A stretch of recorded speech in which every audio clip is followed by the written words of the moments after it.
Today I want to talk to you about cravings. Now, if the thought of cravings fills you with dread, shame, guilt, makes you feel like it tests your willpower, you're not alone, first of all.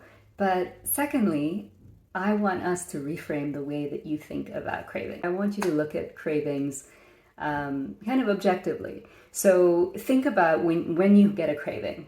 What if it's the same thing as having your tire pressure light come on? What do you do when that happens? Do you drive straight to the dealership? No. You look into the manual.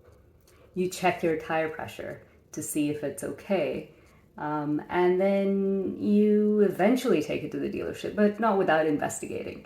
So it's the same thing with a craving. You want to investigate what is going on and where this craving is coming from. So I want you to get really curious about your craving. Treat it as information. Treat it like a data point. Cravings are good. Cravings are a sign that you are alive. It's a message from your body. You know, most of the time we're spending so much time up here that we don't listen to what's going on in here. And cravings are a really good way to know that there's something going on. There is a connection between what's happening here and what's happening in here. Okay, so don't try to get rid of your craving. We want to get curious about it and see where it's coming from. Now there's a few reasons why you might have a craving. One reason could be you're actually hungry. You may have skipped a meal, or maybe you didn't eat enough food in your previous meal. So that could be a really good reason. Your meal may not have been balanced enough. Another reason is you might be bored. You could be stressed. You could be lonely. You could be celebrating, right? There's so many different reasons for a craving to show up. And in fact, there's more reasons than we can even talk about in this video. So we'll have to leave it for another video. So in this video, I'm going to give you a few ways to deal with the craving and just to kind of think about cravings a little bit differently. Okay, so talk about what to do when you have a craving of any kind. Usually our cravings end up being like sweet things, but a lot of times people have cravings that are like salty cravings. My cravings tend to be very specific. They're either dark chocolate, and that's usually once a month. When it's that time of month for me, it works like clockwork. I will suddenly think of dark chocolate and I'll be like, oh yeah, it's that time of month. Another very specific craving I get is pizza. Like I always want pizza on a Friday night when I'm celebrating.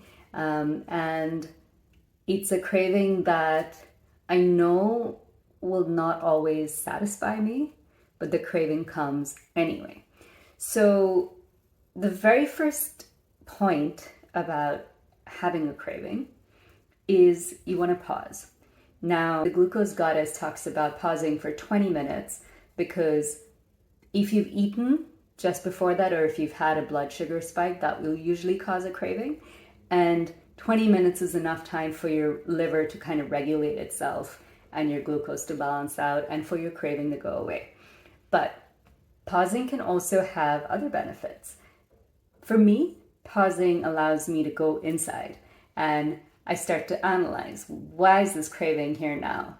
What am I going to, will eating the food actually satisfy my craving? Do I want pizza or do I want the idea of pizza? And the idea of pizza could be something that is celebratory, it could be something that's comfort food, it could be something that's crunchy, it could be something that has cheese on it. Usually it's a little bit more specific than pizza. So I take the time to analyze because, you know, I love thinking about food. Another thing that pausing allows you to do is what's known as urge surfing. Now, urge surfing is a concept that was developed by a psychologist back decades ago, a psychologist called Alan Marlatt, who developed this when he was trying to get his clients to stop smoking. So the whole idea of urge surfing is you get the urge and then you notice it. So like think about a craving, you notice a craving, notice it's there. You observe it without judging. So there's no beating yourself up like, oh my God, why am I getting this sweet craving? Or why am I getting this salty craving? I wanted to go away right now. Instead of all that, you observe it without judging yourself. You ride the wave. Okay, so that's why it's urge surfing. You're kind of surfing that urge. And then you accept the feelings around it. So you accept the discomfort, you accept that there may be some emotions around this craving, and then you decide what you want to do with it. So you still get to decide what you want to do with this craving. It's not like I want to forget about it and pretend it never showed up. You want to sit with that, and that tends to be the hardest thing to do. All right, so we got the hard one out of the way.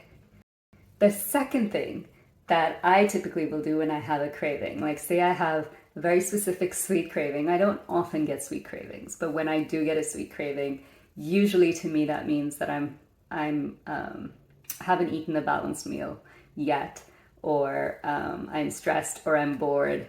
But it's usually because I haven't eaten a balanced meal.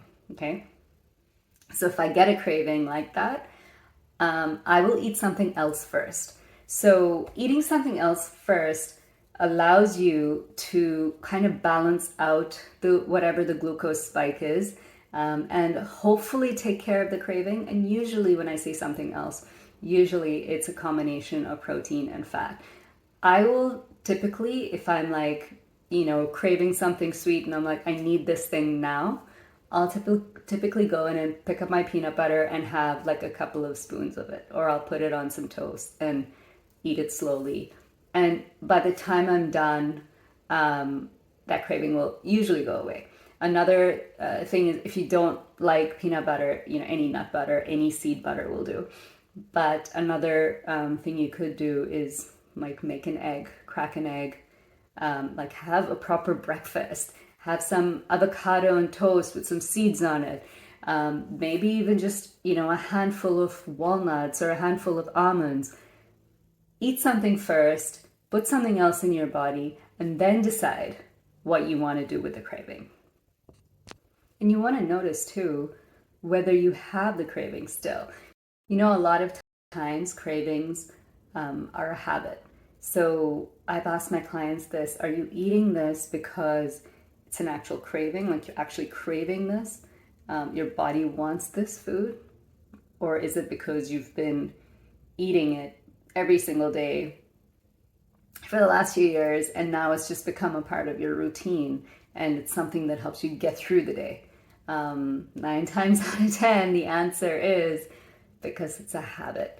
And so pay attention to that as well. Is this an actual craving, or is it a habit? And now the third thing that I would suggest doing if you have a craving is going for it. So going for it might sound counterintuitive, right? Because it's like people want the craving to go away. No, if you get a craving, my third option is to honor that craving. Like I said earlier, cravings are information. Sometimes your body wants a very specific nutrient. And sometimes that craving will give you that nutrient, and sometimes it won't. So you have to pay attention and go really, really slow if you're going for it. So what that means to me is eating something really mindfully. Like if I'm craving a piece of chocolate and I'm not entirely sure, do I actually want this piece of chocolate or do I want something else? I will eat that chocolate so slowly. I'm going to use all my senses. I'm going to touch it. I'm going to taste it. I'm going to smell it. You really want to pay attention to that piece of chocolate, and you want to notice it as you chew it, as it goes down. So I'm telling you to slow down like 10 times, okay? So you want to go so slowly that you're actually paying attention to whether or not this craving is satisfying you, or whether it is not satisfying you. So when you take the time to explore the craving and eat it really, really slowly, you're also going to have to, this is really important, give yourself permission. Give yourself permission to enjoy it. Give yourself permission to not enjoy it. This takes extra self-compassion. It takes flooding your cells, and I know this is going to sound super cheesy, but it's basically giving yourself so much love, flooding your body with this adoration that will protect you from the guilt, protect you from beating yourself up. Permission is huge when you're trying to have a better relationship with your food and a better relationship with your body. if you want to learn more about developing a better relationship with your food, practicing self-compassion, giving yourself permission, practicing giving yourself permission, and doing that in a really safe space, send me a note. I would love to work with you, and I would love to even just have a chat with you about it, because to me, as somebody who absolutely loves food, that's a game changer and will probably make you think about cravings differently as well. All right, let me know if you have questions in the comments, and I hope to hear from you. Take care.